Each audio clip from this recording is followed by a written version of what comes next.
मनाचा वेध घेणारे news channel star city one.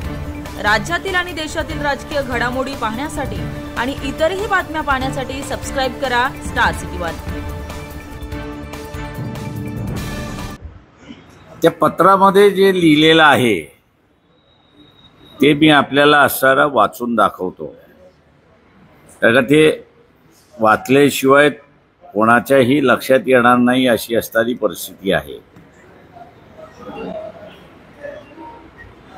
पत्रामध्ये 5वं जे कॉलम आहे ते सगळ्यात महत्त्वाचं आहे असं मी त्या ठिकाणी मानतो।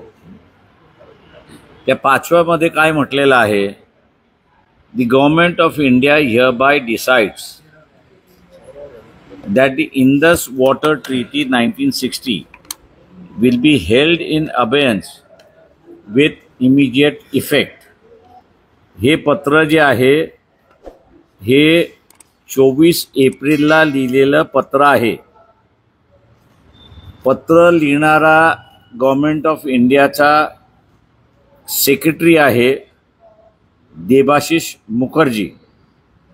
हे पत्र लिहिलेलं आहे Syed Ali Murtaza, secretary ministry of water resource Pakistan Islamabad.